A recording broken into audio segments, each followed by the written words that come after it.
하나님 말씀 받들어 봉독하도록 하겠습니다. 신약성경 마태복음 28장 16절로 마지막 20절 말씀이 되겠습니다. 신약성경 53쪽에 있습니다. 마태복음 28장 16절로 20절 받들겠습니다. 11제자가 갈릴리에 가서 예수께 지시하신 산에 이르러 예수를 배웠고 경배하나 아직도 의심하는 사람들이 있더라.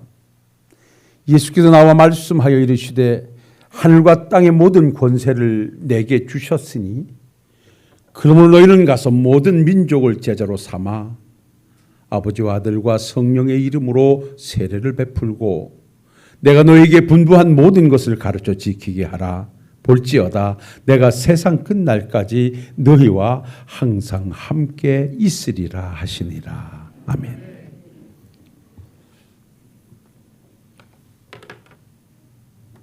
어느 공원에 한 사람이 앉아서 시간 가는 줄을 모르고 사색에 잠겨 있었습니다.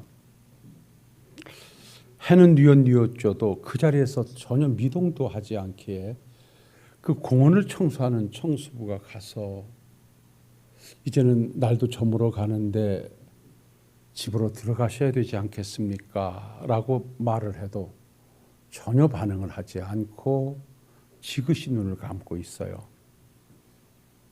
그래서 그 공원지기가 궁금해서 당신은 어디서 오셨습니까? 라고 온 곳이 어딘가를 좀 알아보려고 했더니 그 사람의 대답이 글쎄요.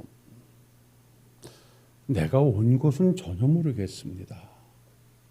그래서 그러면 당신은 누구십니까? 그랬더니 글쎄요. 생각을 해봐도 내가 누군지 모르겠습니다.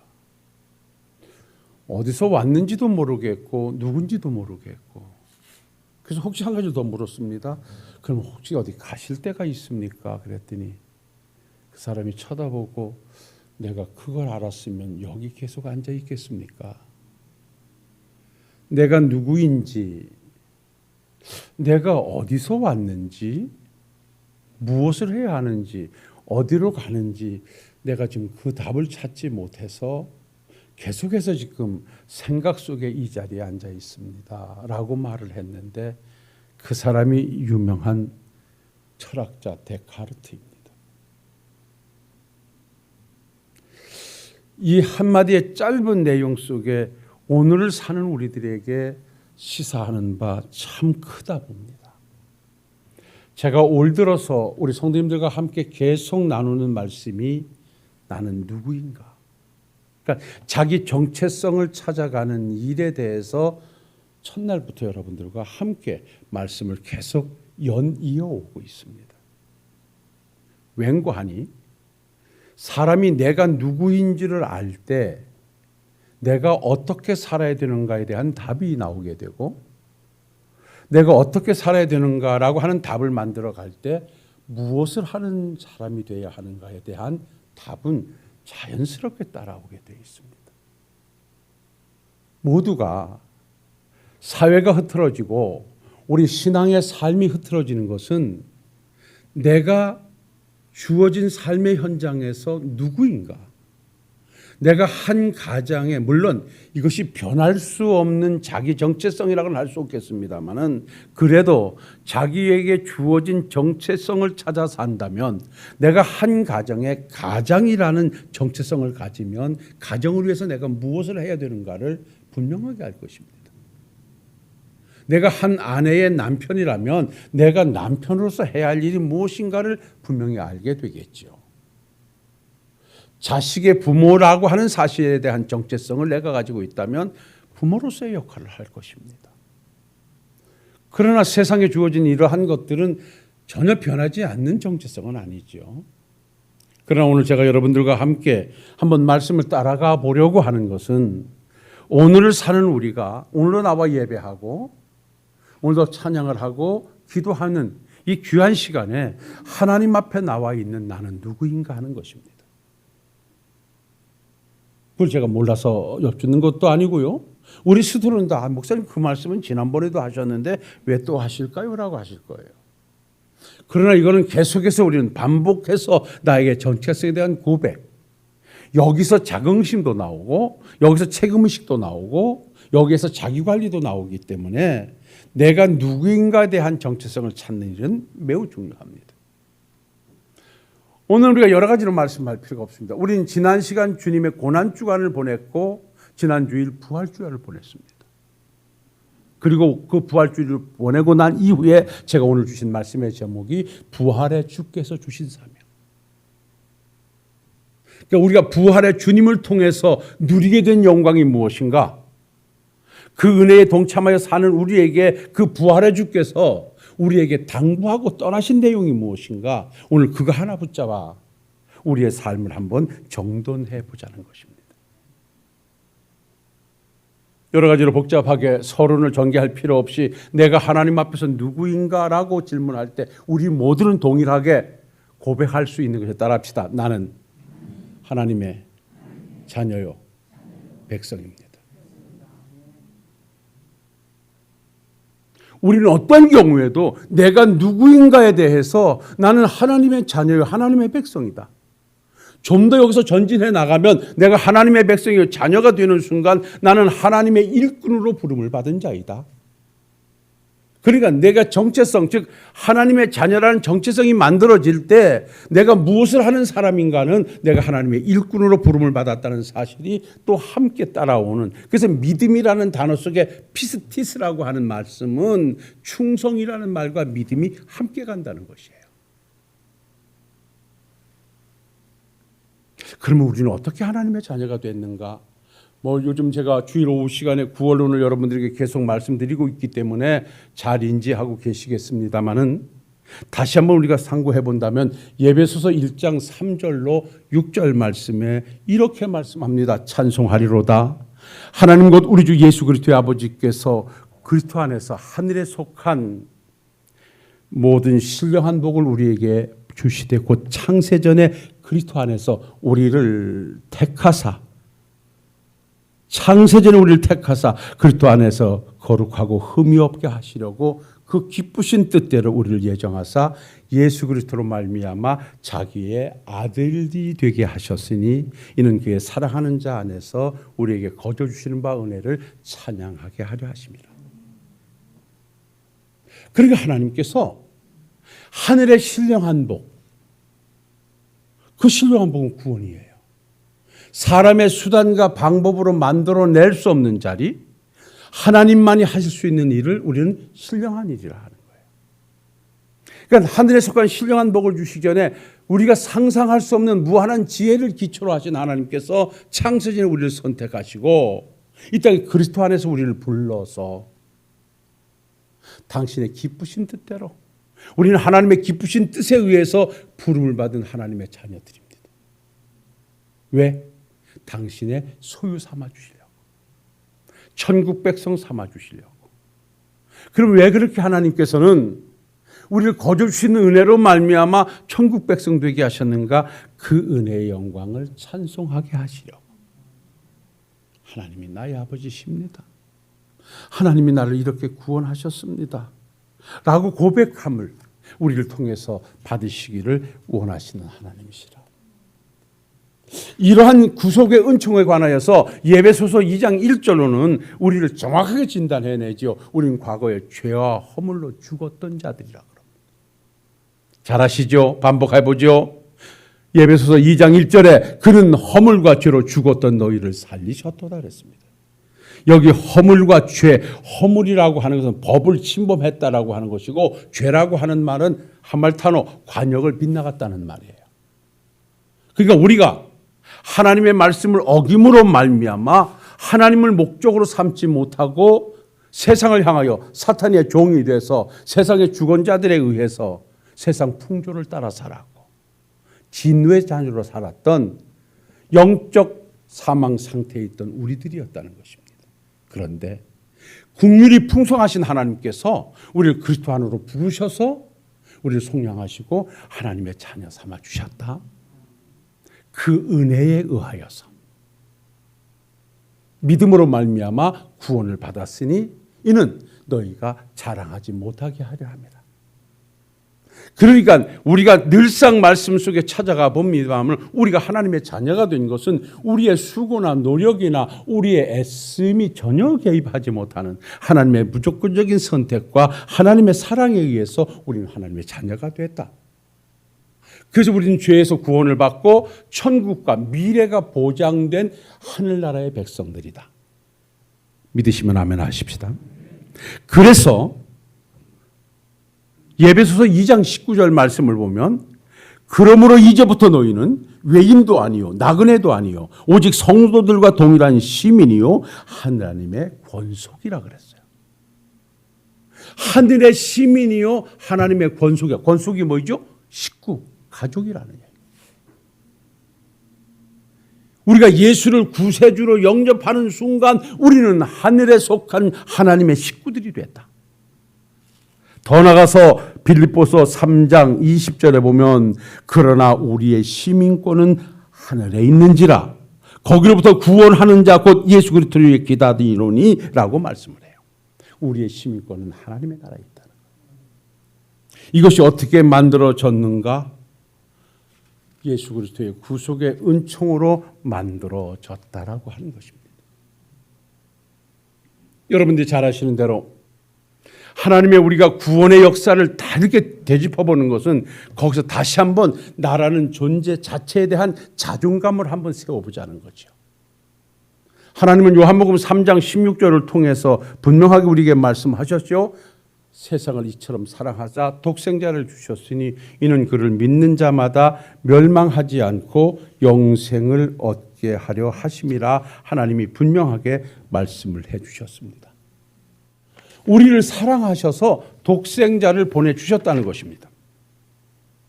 하나님께서 우리를 사랑하셔서 독생자를 보내주셨는데 그 오신 독생자는 빌립보서에 보면 하나님과 동등됨을 취할 것으로 여기지 아니하시고 사람의 몸을 빌어 사람들과 같이 이 땅에 오셨고 사람들에 의해서 핍박을 받으시고 사람들에 의해서 십자가에 죽으심으로 이 땅에서 구속의 역사를 이루어내셨습니다. 오셔서 죽기까지 복종하셨다 그랬고 우리 주님은 그 십자가의 죽으심으로 말미암아 하나님이 세상을 사랑했던 그 사랑을 확증해 주셨다 그랬습니다.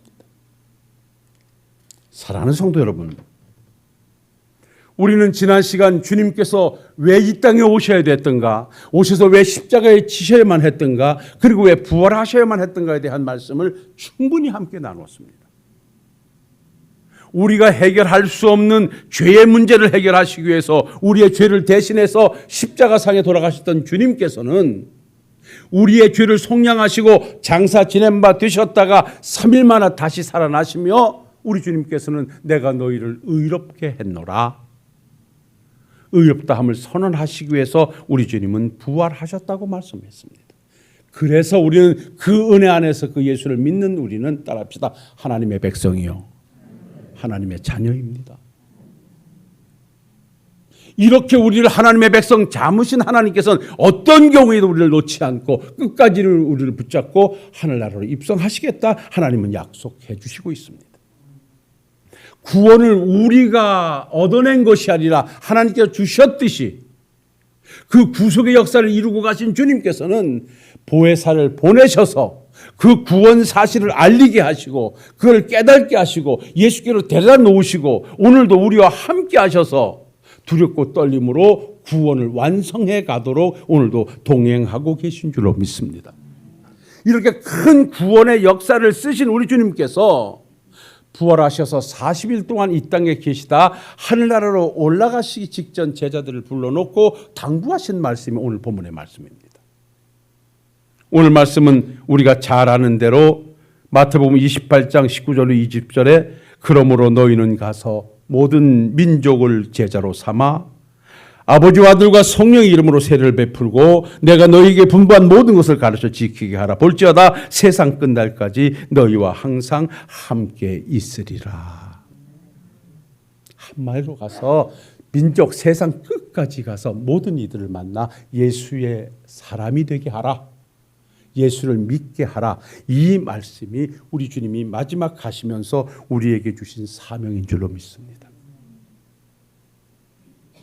이 말씀을 사도행전 1장 8절에 가면 오직 성령이 너희에게 임하시면 너희가 권능을 받고 예루살렘과 유다와 사마리아와 땅끝까지 이르러 내 증인이 되리라.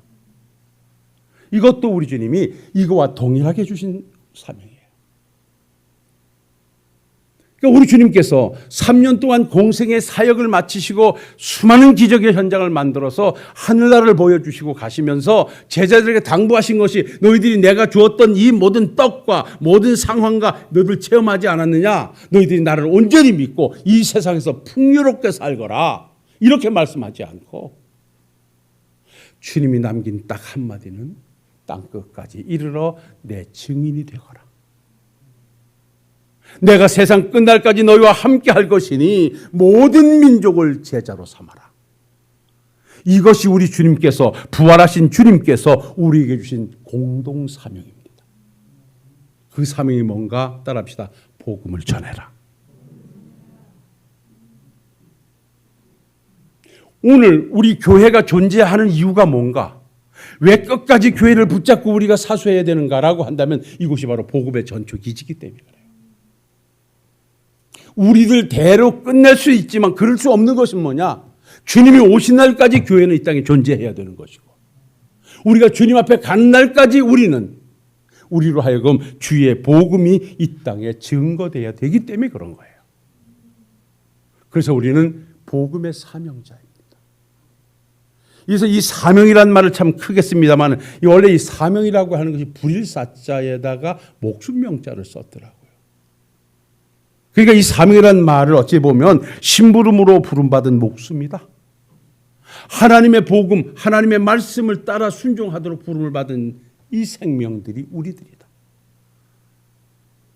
그래서 우리는 부활의 주님께서 마지막 가시며 당부하신 이 말씀 수없이 들었기 때문에 우리가 복잡하게 어떤 논리를 전개한다든지 이럴 필요가 없어요. 저는 원론적인 부분에서 왜 우리가 선교를 해야 되고 왜 전도를 해야 되는가, 왜 내가 전도자와 선교자로 살아야 되는가 하는 당위성을 여러분들에게 설명하는 것으로 마치려고 그래요. 이렇게 우리 주님께서 마지막 가시면서 당부하신 것이 그것인데 이것이 뭐냐? 여러분들에게 이미 말씀드려도 전도와 선교는 따라합시다. 우리 모두에게 부여된 공동 사명이다. 그러니까 저만 감당하는 게 아니에요. 우리 교회 권사님, 우리 송 권사님 또 우리 장 권사님 다리도 불편하신데 비가 오나 눈이 오나 조심히 복음을 전도해 주셔서 감사합니다. 저 두 분만 전도하는 거 아니고 여러분들도 다 그렇게 해야 돼요. 그런데 제가 말씀드리고자 하는 것은 전도의 방식은 내가 후미에 말씀드리겠습니다만은 우리는 비록 내가 전도들로 뛰어나가지 못할지라도 내가 사는 삶의 현장에서 나는 복음의 전도자라는 사명의식을 느껴야 돼요. 그러니까 먼저 우리가 내가 누구인가? 나는 복음 증거자로 부름을 받은 사명자라고 하는 사실을 이건 목사만이 아니라 우리 평시도 모든 성도님들까지 함께 공유해야 되는 거예요. 함께 고백해야 되는 거예요. 우리 주님께서는 부활하시고 제자들에게 오셔서 당부하시고 부탁하시고 사명을 주신 것은 이것 외에는 없어요. 그러니까 여러분 보세요. 우리 주님이 이 땅에 오신 목적도 그랬고 십자가에 죽으신 목적도 그랬기 때문에 그래요. 그래서 우리가 복음 전도에 선교와 전도에 동참하는 일은 따라합시다. 주님이 오신 목적에 동참하는 일이다. 여기서 두 가지만 찾아가면 우리가 더 이상 얘기할 필요 없잖아요. 복음 증거는 오늘을 사는 우리가 당연히 감당해야 할 사명이고 우리가 복음을 증거하는 것은 하나님이 예수님을 보내신 목적에 예수님이 십자가에 죽으신 목적에 동참하는 신앙적 행위라는 거예요.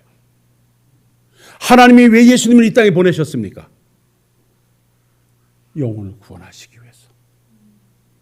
믿는 자마다 구원을 받게 하시려고 예수님을 보내셨어요.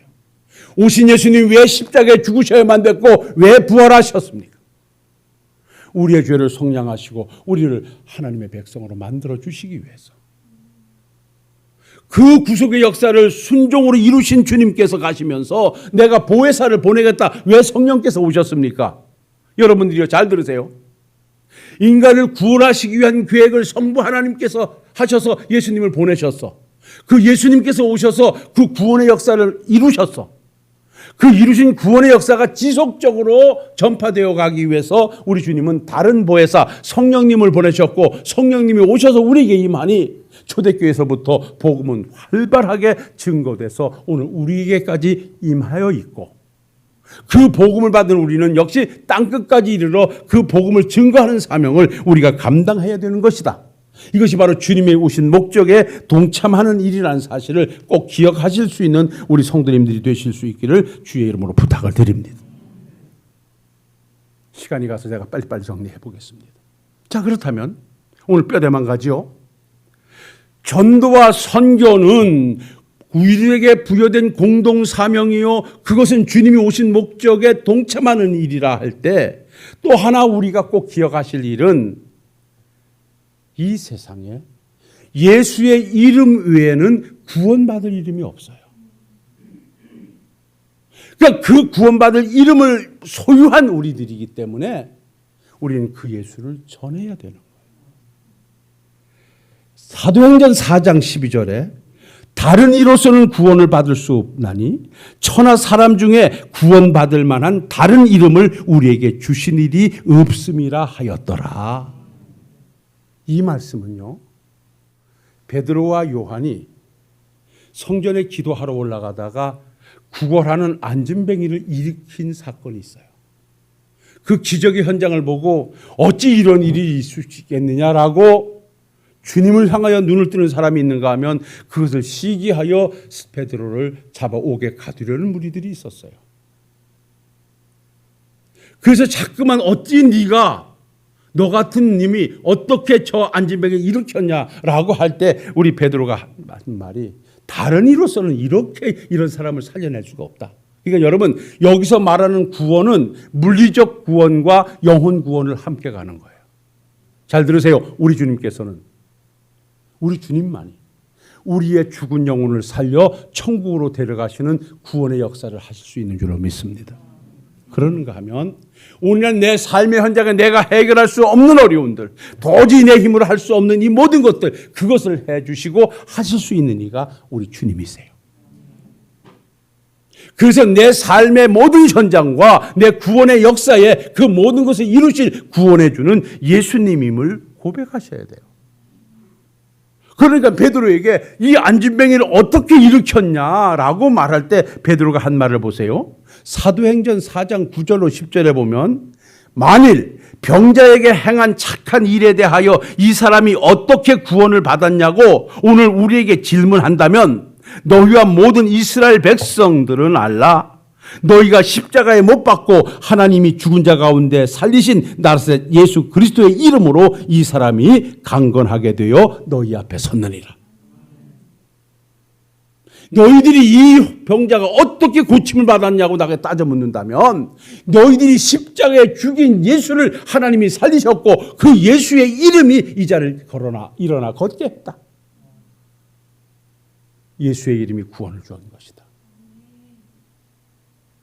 죽은 영혼이 살 수 있는 유일한 길이 예수님입니다. 우리의 삶의 진정한 문제 해결자가 우리 주님이라는 사실 여러분들이 신앙으로 고백하신다면 주님을 의지하시고 주님과 더불어 가시기를 주의 이름으로 축원합니다. 주님만이 길이에요. 우리 주님께서 구속사역을 이루시기 위해서 이제 제자들의 곁을 떠나야 하실 때가 됐습니다. 제자들은 걱정이 태산 같았습니다. 주님이 가시면 우리는 어떻게 하지? 주님이 계셔서 먹을 것도 많았고 유세도 당당했고 그랬는데 그때 우리 주님은 제자들에게 이렇게 말씀하지요. 마음에 근심하지 마라. 너희가 하나님을 믿으니 또 나를 믿으라. 내 아버지 집에는 거할 곳이 많은데 내가 너희를 위하여 그 거처를 예비하러 간다. 내가 가서 거처를 예비하면 다시 너희에게로 와서 너희를 나 있는 곳으로 데려갈 것이다 라고 말씀해요. 주님께서 십자가의 죽으심이 무엇냐? 주를 믿는 자들에게 천국 가는 길을 열어주시기 위해서, 천국 들어갈 수 있는 수속을 밟아주시기 위해서 그 하나의 방편이 십자가에 죽어 부활하시는 일이었다는 거예요. 도저히 도마는 이해가 안 되니까 그걸 우리가 어떻게 압니까? 그럴 때 우리 주님께서 유명한 말씀이죠. 요한복음 14장 6절에 내가 곧 길이요 진리요 생명이니 나로 말미암지 않고는 아버지께로 올 자가 없느니라. 예수 외에는 길이 없음을 분명히 우리 주님도 천명하셨고 성경이 말씀해요. 그러니 우리는 예수님을 구세주로 영접한 자로서, 부활의 주님을 만난 자로서 우리는 예수를 전해야 될 이유가 여기에 있다는 사실을 잊지 마시기를 주의 이름으로 축원합니다. 그리고 마지막 한 말씀 드린다면 따라합시다. 전하는 자가 있어야 믿기 때문입니다. 성경 말씀합니다. 로마서 10장 14절에 그런즉 그들이 믿지 아니하는 일을 어찌 부르리요, 듣지 못한 일을 어찌 믿으리요, 전파하는 자가 없이 어찌 들으리요 그랬어요. 전파해야 됩니다. 우리 권사님들처럼 전도지를 들고 나가서 예수를 믿으시라고 거절을 당해서 전해야 하는가 하면 그보다 더 중요한 것은 우리의 삶에서 예수를 전해야 됩니다. 지금 이 마지막 시대에는요, 그야말로 모양만 있고 내용이 없는 이 시대 앞에 우리가 어떻게 예수를 전할 수 있는가라고 한다면 삶을 통해서 전하는 거예요. 주님은 일찍 말씀했어요. 너희는 세상의 빛이요 세상의 소금이니, 너희는 산 위의 동네이니 너희들의 착한 행실을 보고 하나님께 영광을 돌리게 하라. 우리가 예수 믿는 사람의 삶을 통하여 저 사람들이 하나님께 영광을 돌리고 하나님께 돌아오도록 하라는 것이에요. 오늘 우리가 마지막 시대를 살면서 여러분들이요, 복음 전도지 들고 뛰어나가지 못해도 좋아요. 내가 함께 사는 이웃 앞에서 한 사람 딱 집어서 내가 저 사람 앞에서는 내가 예수 믿는 사람으로 살아야 되겠다고 한번 다짐하고 그 사람 보면 인사도 열심히 하고 맛있는 것도 막 갖다 주고 막 그래봐요. 그 사람이 달리 보기 시작할 거예요. 무거운 짐 들고 가면 얼른 들어주기도 하고 막 이러면 자기가 다름을 볼 때 호기심이 생기거든요. 그래서 어느 날 쫙 성경을 한번 싹 보여주고 교회로 오는 거예요. 저 사람이 저런 삶은 예수 믿는 사람이었구나. 요즘 참 보기 드문해. 그럴 거라고. 그렇다고 해서 또 그때 막 교회 가서 끌지 말고 딱 또 빼서 또 계속 하다 보면 그래서 머지않은 날 여러분을 통해서 주 앞에 나오는 많은 무리들이 있을 줄로 믿습니다. 말씀 정리하겠습니다. 늘 대하신 말씀이었으니까요. 사실 오늘은 부활절일 끝이라 이 말씀을 이어가기 위해서 이 본문을 선택한 데도 없지 않아 있어요. 우리 위해서 십자가에 죽어 고난과 고초를 당하시고 그 험한 구속의 역사를 이루셨던 주님께서 부활하시고 하늘나라로 가시면서 우리에게 당부한 한 말씀은 땅끝까지 이르러 복음을 전해달라. 너는 땅끝까지서 모든 민족을 제자로 삼아달라고 우리에게 당부하셨습니다. 우리는 이 땅에서 전도 나간 자들에게 보내는 자로서의 복음 전도자가 되어야 됩니다. 우리 신월동교회가 존재하는 날 선교는 중단할 수 없는 일이고 전도도 포기할 수 없는 일이라는 사실은 이것이 하나님의 일이요, 주님이 오신 목적이고 예수밖에 구원이 없고 우리가 전해야만 믿는 자가 있기 때문에 우리가 반드시 해야 된다는 사실을 기억하시고 예수 전도자로 남은 삶을 멋지게 살아내시는 우리 식구들이 되시기를 주의 이름으로 축원합니다. 축원합니다.